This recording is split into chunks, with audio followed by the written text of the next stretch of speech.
টক ডাল করতে হবে। আম পাড়ার নিনজা টেকনিক, ব্লেড দিয়ে, দেখেছো তো? সবাই আবার শিখে যাবে বলছে। হ্যালো বন্ধুরা, দেখো তোমাদের দাদা গাছের থেকে আম পাড়ছে।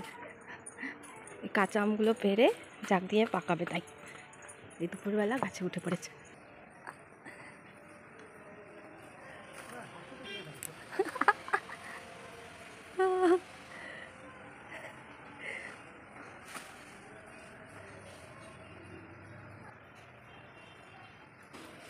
কিসের অস্ত্র?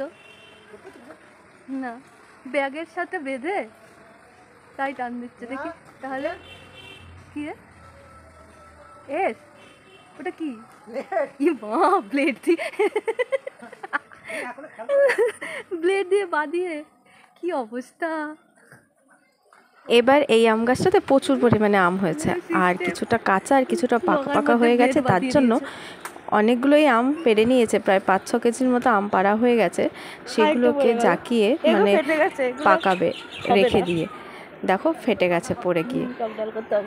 খেতে এত ভালোবাসে কি আর বলবো, তার জন্য পারছে আর একটা দুটো করে খাচ্ছে, যেগুলো পুরো পেকে গেছে। আমগুলো পেকে গিয়ে যদি পড়ে যায়, পড়ে গিয়ে সব তো ফেটে থেতো হয়ে যাবে, নষ্ট হয়ে যাবে। সেই কষ্টে তাড়াতাড়ি করে পেড়ে নিচ্ছে যেন নষ্ট না হয়, সবগুলো যেন ওনার পেটেই যায়। তার জন্য এত দুপুরবেলা এত রোদের মধ্যে স্নান না করে এই কষ্ট করে যাচ্ছে। সবে তো দুটো করেছি নিচে। ব্যাগটা দাও দেখি কতগুলো পেরেছো।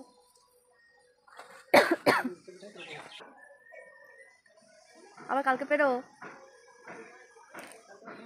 হ্যাঁ হবে, রোদের মধ্যে নেমে যাও। না আর পারতে হবে না, নামো। আমের এত মায়া, গাছ থেকে মোটেও নামতে চাইছে না, ভাবছে পুরোটাই পেরে নিন, যদি কালকে আবার টাইম না হয়, না পারতে পারি, যদি পরে থেতে হয়ে যায় বা পাখি যদি খেয়ে নিয়ে নেয়। এত হিংসুটে কি আর বলবো। একটা ছবি তুলি, তারপর দেখি। দেখেছো তো নিনজা টেকনিক? এমনি হচ্ছে না বলে মাথার ওপর দেখো ব্যাগের ওপরে লগাতে ব্লেড বাঁধিয়ে নিয়েছে। আবার সবাই শিখে যাবে তাই বলছে দেখিও না যেন, সবাই শিখে নেবে। কিন্তু কি শুটে রে বাবা। এই দেখো এই বাক্সটার মধ্যে রেখে দিয়েছে, আবার ঢাকাও দিয়ে রেখেছে। তোমাদের আমি দেখিয়ে দিচ্ছি কতগুলো আম এখনও আরও আছে, আমি লুকিয়ে লুকিয়ে খুলে দেখিয়ে দিচ্ছি। আবার তাড়াতাড়ি করে ঢেকেও দিচ্ছি, না তো এই যে আমাকেই বকা দেবে।